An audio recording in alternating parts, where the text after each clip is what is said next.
Welcome back to the Speaking and Communicating podcast. I am your host, Roberta. If you are looking to improve your communication skills, both professionally and personally, this is the podcast you should be tuning into.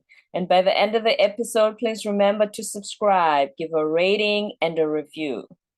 Now, so many of us are into music, and we've always wondered what happens behind the scenes besides the artists that we see on TV and those that we listen to on radio. So, my guest today, her name is Maria Lozano. She's a music business consultant for almost 30 years, but mainly geared towards Latin music. She was with Sony for a number of years, and she has some very interesting details and stories to share with us today. She currently represents the company Expiration and a lot of independent artists. And before I go any further, please help me welcome Maria to the show. Hi, Maria. Hi, Roberta. Thank you so much for having me on your show. Thank you for taking your time to be here today. We've always wanted the scoop in the music business because we know there's a lot that goes out behind the scenes. But before we get into that, tell us a little bit about yourself. As you said, I am a music business consultant, but prior to that, I did work at a major record label, actually in the music publishing department, that's working with songwriters and music publishers for 11 years. And since then, I've been working with independent artists and songwriters, and now with Exploration, where we manage a huge catalog of songs. And what else could I say? I am immigrant from Dominican Republic, grew up in New York, and I'm based out of Miami. You're in South Beach. Well, I'm actually really close to the airport. Oh, yeah. All right. So here's the one thing about like you said, about the music industry is, first of all, what I want to know, based on, I know a lot of the stuff we see on sitcoms, when you pick on who, especially when you work for, let's talk about Sony first. When you work for such a big label, obviously they're not going to accept everyone. There's so many artists that they're not going to accept everybody who sends the demo. Absolutely. Do you know how they get to pick and choose and say, oh, this demo sounds better than that other one, we're going to go with this artist and not with this artist? You know, when I was at the label,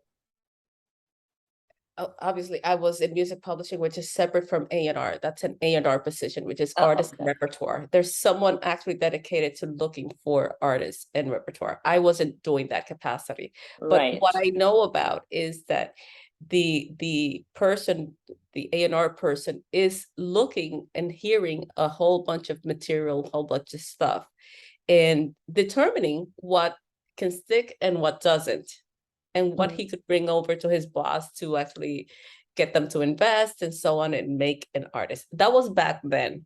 Today, people are relying a lot on Spotify, on your Instagram numbers. So your numbers have to be high as a new artist, an independent artist, for them to get interested. They're not going to get interested on someone who has 50,000 monthly listeners. They want somebody who has surpassed those numbers, 300,000, 1 million listeners. And you do find them. You find a lot of them in Spotify, which is the platform that I use. But, you could go into a Tidal or Apple Music, any of the other platforms, to see what their numbers are. And that's what they're doing now. What is your Instagram numbers? How many followers do you have? How's your YouTube channel? So they're going to your social media, looking for talent and seeing how well you already connect with the audience. Which is, if you think about it, I think the first artist that made it so big like that was Justin Bieber. He was discovered on the internet. He was discovered from YouTube. Oh, so it's not like Asha took a demo and sent it to... Yeah, he was discovered by Asha. Oh, so it's not like Asha listened to his demo. Yeah, I don't. What I understand was that he had a following already on YouTube, and then from there he became this huge star. That's my understanding of the story.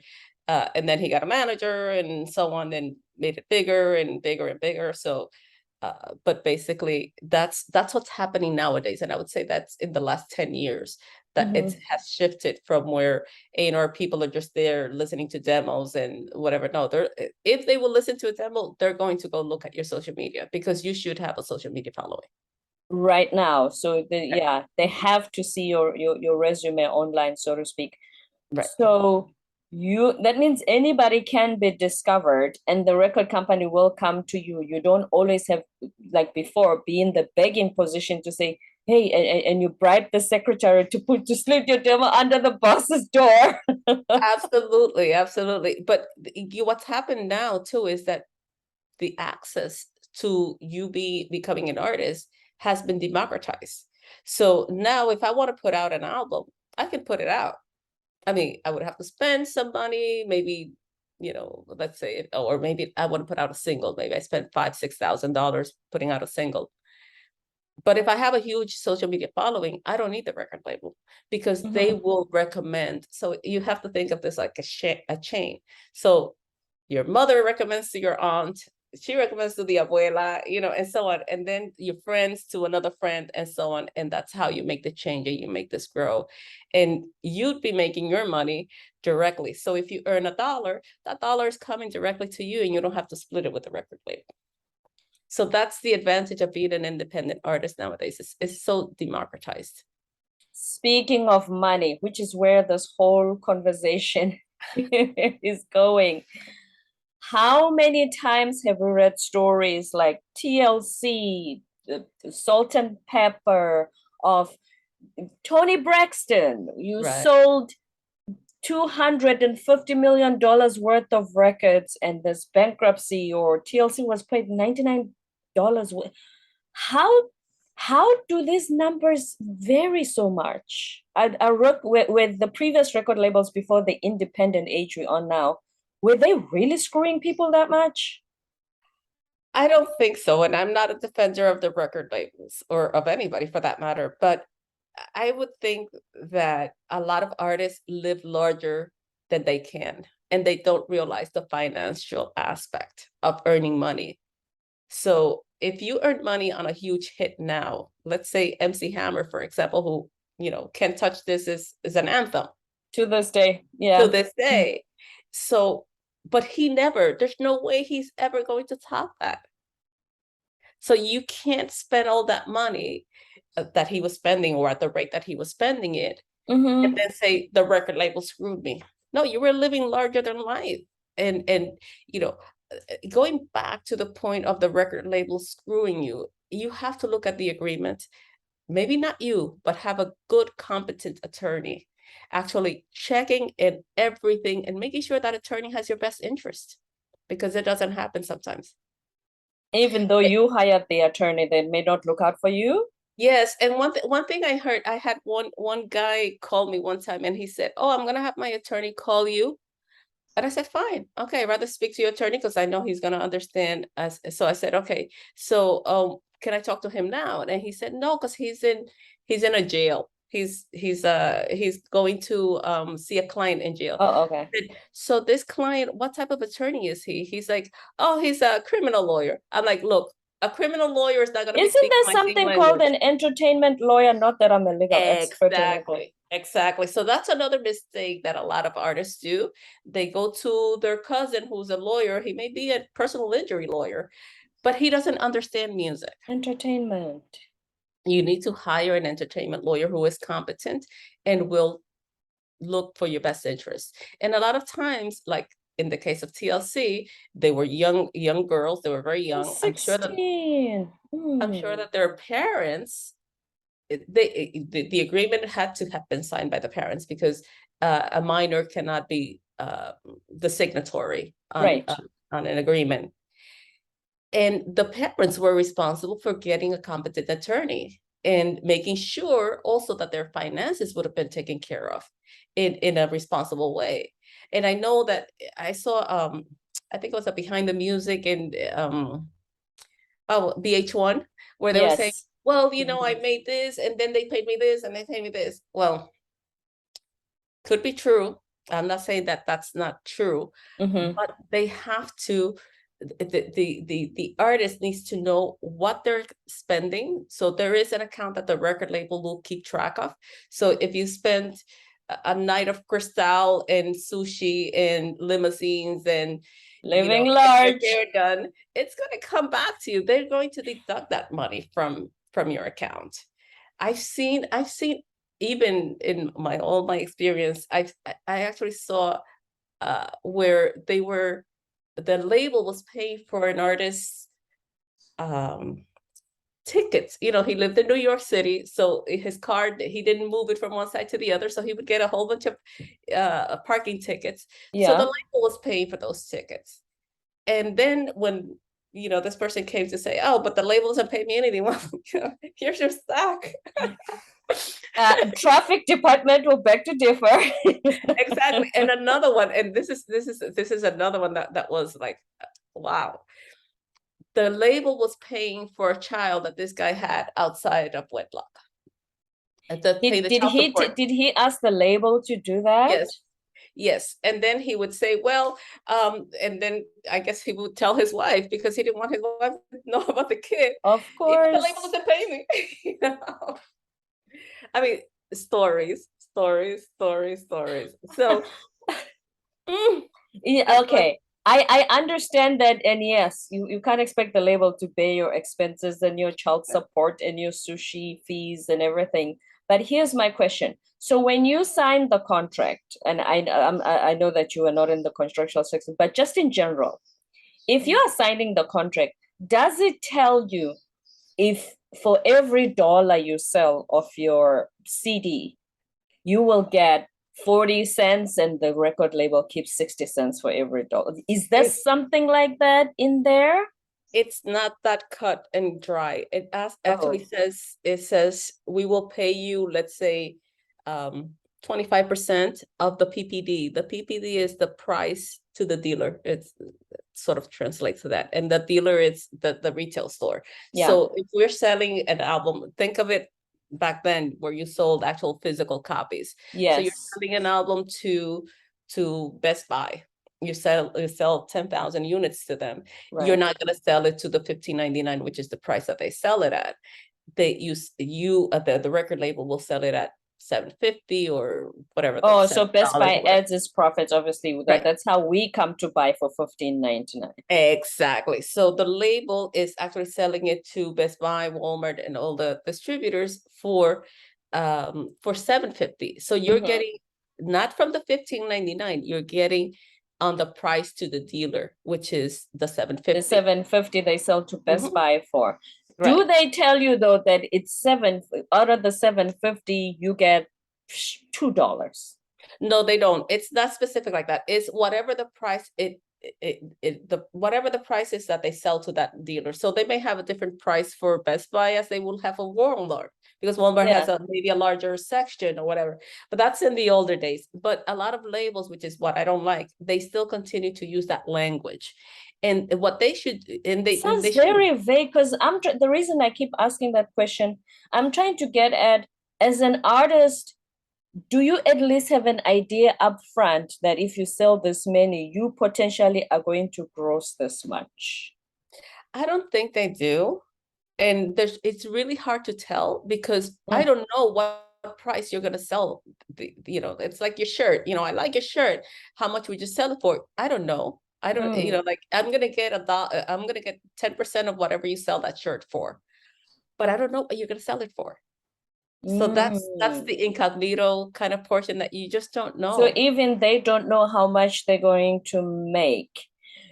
Do they, if it says it goes platinum and you've sold 1 million records, do they know at least an estimated figure of how much the record label is going to pay them from that? Or the record label just does its own math and it doesn't include you? You must just get whatever paycheck you're getting and be happy with it and go home. There is audit clauses in all agreements. So I suggest that artists check out what the audit clause is and basically pays attention to that, because once the audit period is over, you can go back and audit that period. So you are given, I think, about 3 years to audit any statement. And if you realize and you say, wait a minute, my album went platinum and all I've received is this, something's wrong.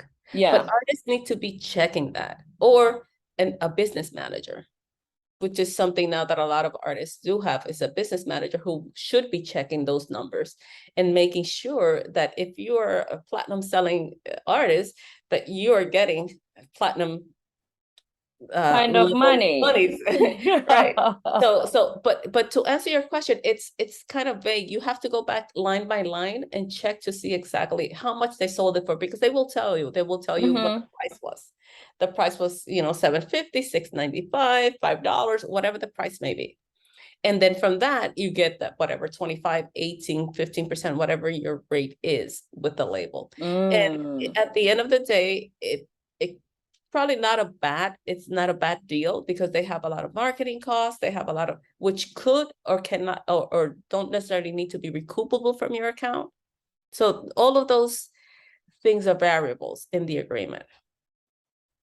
Do they give you the money upfront or after you've sold the $1 million copies? A lot of people get a lot of advances. That's the allure, and that's what we are experiencing now. Like, for example, at Exploration, we don't give advances, but we pay monthly. So it's like, if you need money for your rent, you're gonna have money, because you need money for food, you're gonna have money, because we pay every month from the 23rd to the 25th. You can bet on it, you're gonna get your check. So you're gonna get payment, so you can cover your costs. But when you get an advance up front, what, in my experience, what I've seen a lot of artists do is they will buy a shiny new car. Of course, I need to be seen on cribs with my Lamborghini. I saw platinum. How many, right? You've seen cribs. So there you go. So that's the allure for artists, to get a big advance. They want that advance. I usually tell them it's a high interest loan, because it is a loan. You have to pay it back. And usually you have to pay it back from your royalty. So if your royalty says you're getting 25% of whatever we make, or, the price of whatever we make, then you're paying a 25%. It's being recouped from that 25, not from the amount that let's say they sell an album for $750. It's not coming out of the $750, that $200,000 advance that they gave you. It's coming out from your 25% of that. You follow the math? Then it affects the royalties. It comes from your share. Whatever belongs to you, that's where it's going to get recouped from. Right. So it, at the end of the day, it's a high interest loan. But a lot of artists, and they have expressed this to me, they tell me, well, I want an advance because I want to invest in putting together a band so that I can take my show on the road. Okay, that makes sense. You're putting it back into your business. To the business. Yeah, but that's an investment. Yes, and you have to think and say, okay, this is a business. It's not a free license for me to get a brand new house or a larger house or 3 Lamborghinis. I heard, I don't know if it's true, but I don't know if this is attributed to Jay-Z, but I've heard that that he said that if you can't buy something twice, you cannot afford it. And I love that. That's good. I love that, because I mean, don't they do the same thing? Like, if you're going to rent an apartment, they say your net salary, your take home should be 3 times or however much more than the rent. Otherwise, you can't afford that rent, because you don't want to live by the edge of your finances and literally be hanging by a thread every month. But a lot of people don't heed to that advice. They don't. And that's where you run into problems with, you get the large advance from the record label, but instead of putting it back into your business, you put it onto shiny new stuff. I'm a big star, Maria. I have to be shiny new stuff. Is this similar? So when you guys pay monthly, is this similar to, how when you win the lottery, they give you 2 options? Do you want the lump sum up front, or for the next 20 years, we pay you a monthly? Right. That's a good comparison. That's a good, yes. So we pay on what we collect. So if we collect $10 and, our deals are pretty simple. It's 15% of whatever we get from YouTube and 10% from everywhere else. And so that if you get $100, you're going to receive $85 if you got it from YouTube. If you Right. receive 100 from any other source, you're going to get $90 and 90. get You guys 10%. keep 10. Almost like the Uber model. You know Right. exactly that if I collect this much, Uber is going to take its 25% and I'm good to go. Exactly. It And that's sounds a to lot me like, simpler. yeah, that's what I'm saying. It sounds to me like that's what the big record like labels should have done from the very beginning, because that model seems to work for everybody because you know what you're getting. You know what you're getting. You know what you're getting. Yeah. But I don't know who started doing those agreements. And they sort of stayed and plastered, and that's what everybody uses. And I Now, see, they want to sorry. cover themselves for a lot of things. They Mm, need to cover themselves for lots of things, including copyright protection. So you want also, because they're paying for the production, they're paying for all of the studio, all that stuff. They want to pay, they want to make sure that they own those tracks. So there's a lot of language about copyright protection on those agreements that are right. that's part of it. Do most artists even understand royalties? I would say no. Hmm. No. That, in a general sense, no. There's only a few that I would say that are very well versed in what the business is. But most artists that understand the business become businessmen and forget about being an artist. So take, for example, Jay-Z or Yeah. they're like, okay, I understand this. Let me make money this way. How do they make money? They produce other people, and they're not really out there doing shows. And No, I don't remember the last time he released anything new other than when he releases with Beyonce. and they do shows, but very, like very few, very Mhm. little. Not that they're on the road, 20 weeks out of the year. They don't do that because they're Yeah, businessmen. They understand the model. the business. Mhm. Now, when it comes to earlier, you said, they come to the record label, they order sushi and expensive champagne. Here's what I remember from the Toni Braxton interview with Oprah when she declared bankruptcy the first time. She said, she didn't check her finances, which I thought was odd, even for me, and I'm not a multi-millionaire recording artist. She said she just let the accountant handle everything. She didn't check her finances. And also the record company, like you said, they would say, we paid for all the expensive to go into when you had the concert. All the stage, the equipment, traveling you to whatever the places where the concert was held. But then my question is, wouldn't she have made more money from that and then had a positive net effect? So revenue from concert tickets of watching Toni Braxton minus whatever needed, the glam squad for her, the equipment for the stage, everything, all the technical guys behind her. And then wouldn't there be a net effect? I mean, she's not some little artist. At face value, yes, there should have been, but in reality, maybe not. I don't know if you know the concept 360. So in the music industry, a label can give you a 360 deal. And what that means is that they take a cut out of everything you earn, including live shows. So if they're paying for her, I don't know the ins and out of her deal with whatever label she had at the time, but if they were paying for her stage and everything to do with the show, they probably had a cut in that.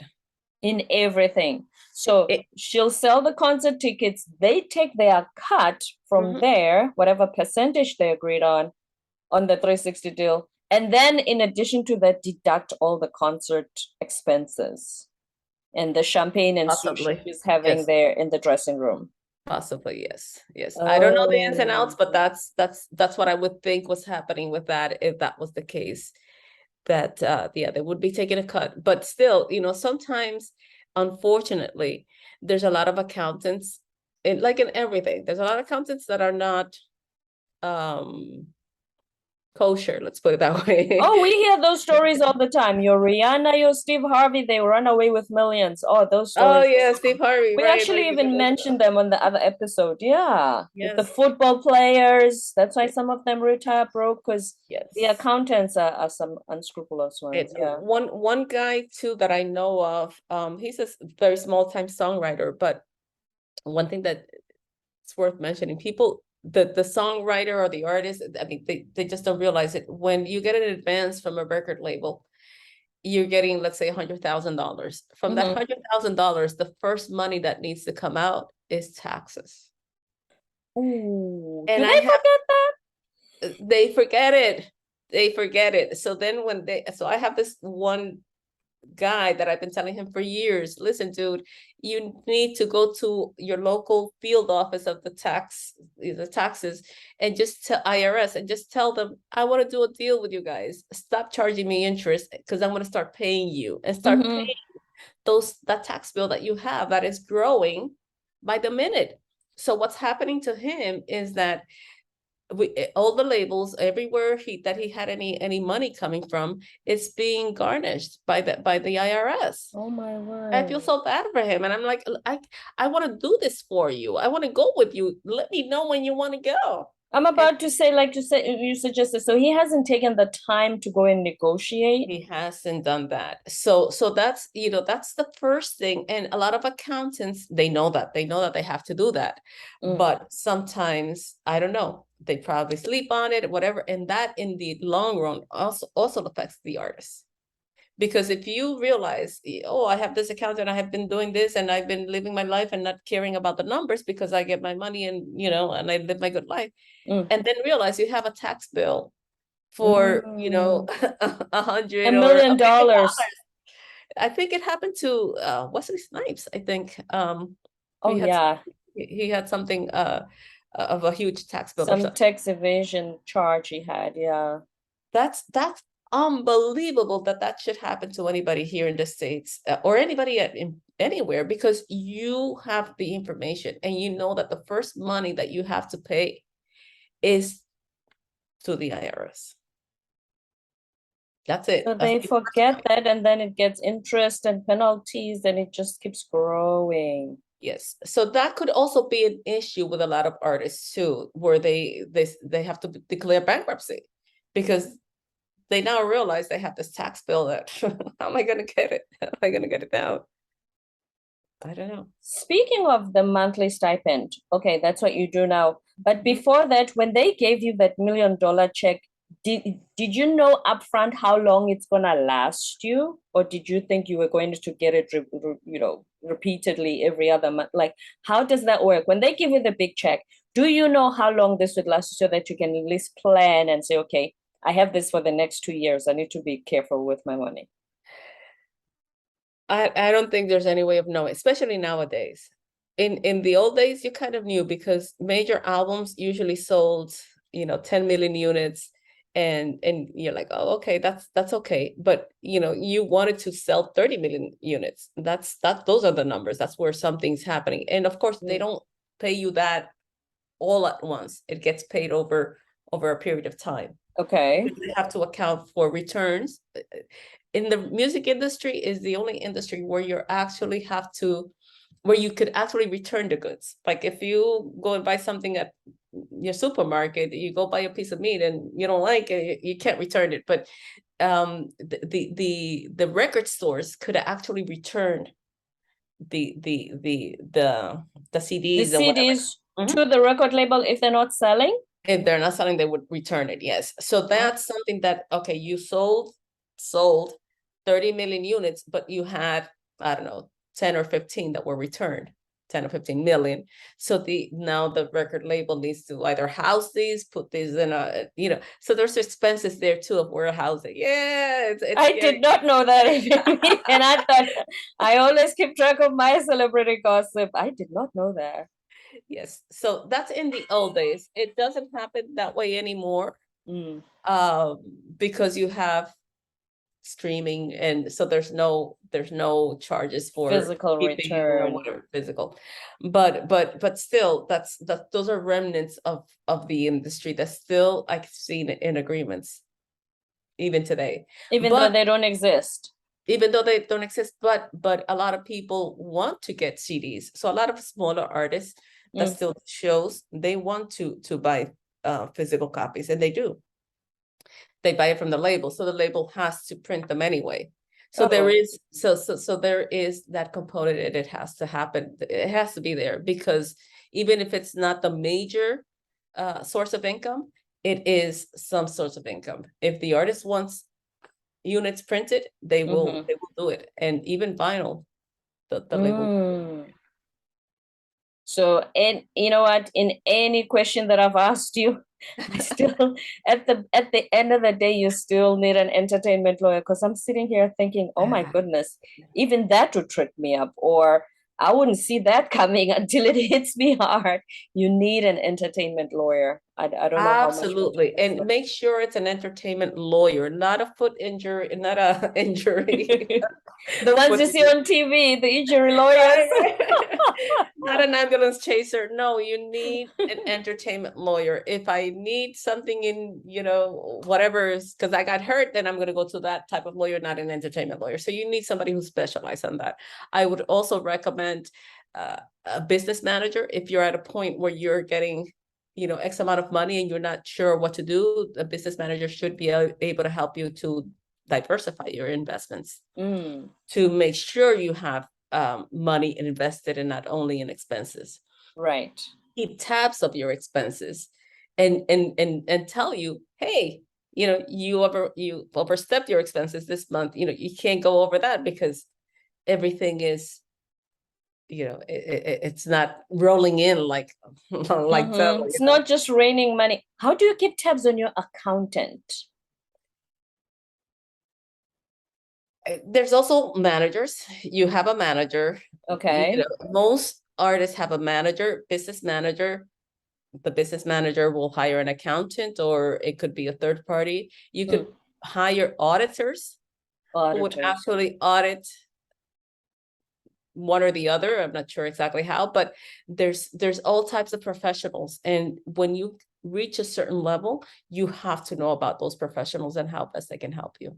And in my case, for example, I'm a music publisher, because that's mostly what I did, which is working with songwriters, and everything starts with a song. You know that, right? Yes, of course. So the songwriter, that's the ones that I worked mostly with. And what was the point that I wanted to ask you with that? The songwriter, I wanted to tell you something about the songwriter, but anyway, it will come to you. It will come to me.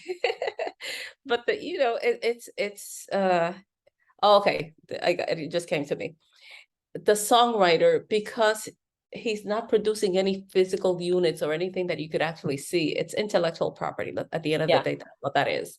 So because they're not seeing that, and people are not seeing that, they're like, so how does a songwriter make money? They do make money, not as much as the artist, but they do make money. And you have somebody like me who is trusted in the industry, because I have so many years, and people will still tell me, they call me. I had an attorney call me yesterday. He's like, I have a question about my dad, but you're the only one I trust. So I built that type of relationship of trust with the community, and they trust me, and they know that I'm not going to steal for them, because my name is more important than anything else. Right. And my reputation. So surround yourself with people who you trust and that are trustworthy, who know what they're doing. I know you love your mom, you love your dad, but your mom shouldn't be a manager.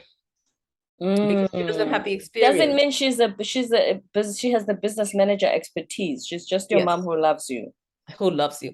And you could have your mom overlook your manager. Yeah, you can do that. Yes. You can do that. But she shouldn't be your manager. So they have that momager kind of thing. Christiana, yeah. Right, momager. So in Kris Jenner's thing, to her credit, I mean, she's not everybody can do it like her, whatever you think, but not everybody can gonna in the billions she's created with her family. Exactly. So she's been able to create that dynasty, but most parents can't. So you have to know who is apt for the job.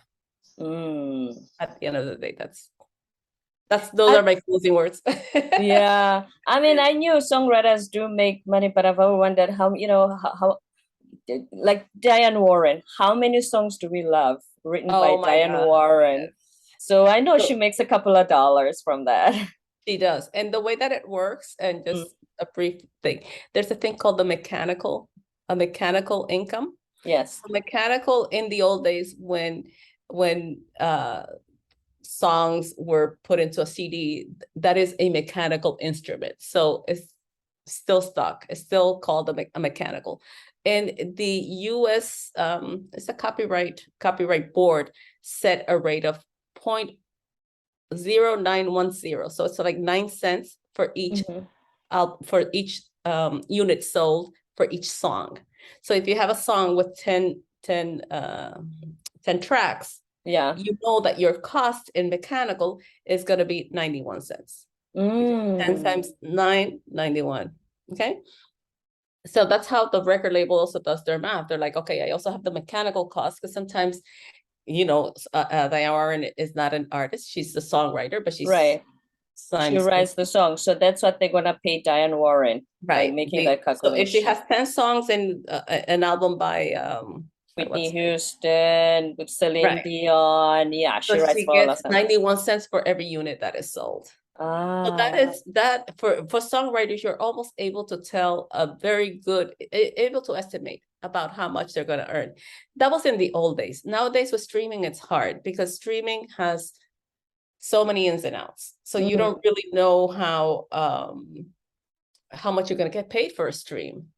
You've heard the stories. I don't know if you've heard of Aloe Black, and he says, well, I had, I don't know how many millions of streams, and I got 72 cents or 100. No, don't do the TLC $99 thing, please. Exactly. It's the same thing, because the streaming business model is I cannot even begin to explain it to you. It's just so they make very little money from each stream. So this is why when I told you that an A&R person nowadays is looking for your numbers on Spotify to be high, that's the reason. Because does it sound to me like streaming is screwing artists worse than what we thought record labels were doing?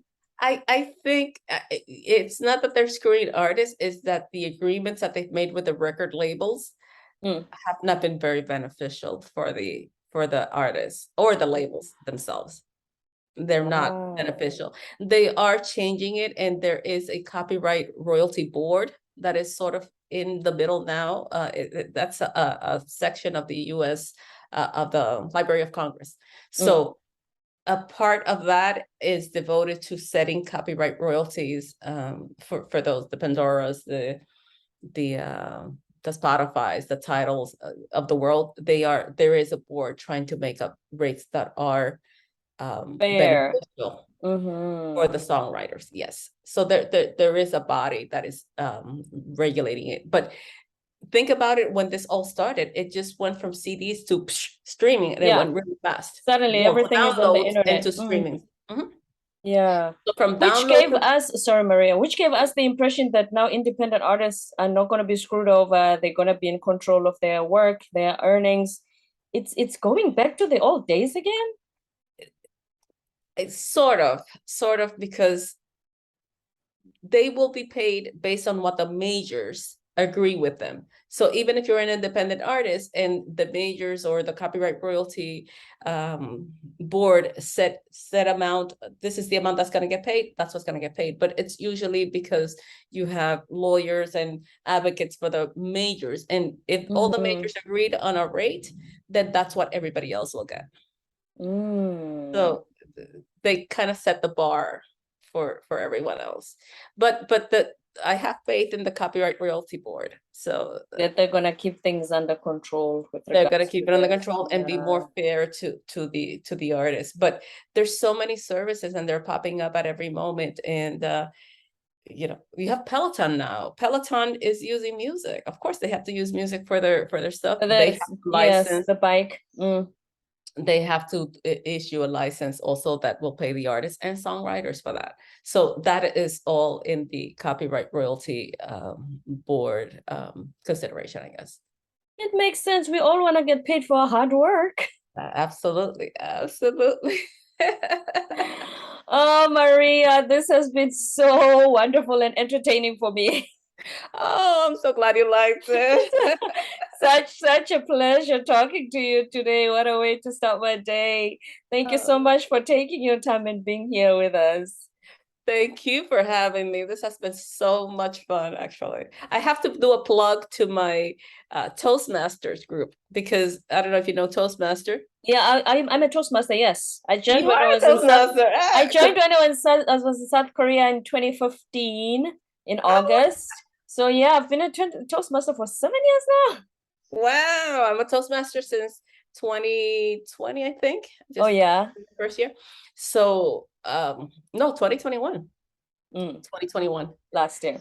Last year, and I'm the VP of Education, so I have a meeting now that I have to get to. But I know that you talk about public speaking and all that, and this is part of what I wanted to do. I wanted to do this podcast because I want to see how comfortable I actually feel in it. So thank you. Of course, and when it's released, I'm gonna send you all the links, and if you want to share it, you can share it with your Toastmasters people, awesome. Everything. I will send it to you when I release it. I'm gonna stay in touch. Thank you so much for being here today. Thank you. Okay, thanks. Take care. Bye. Bye-bye.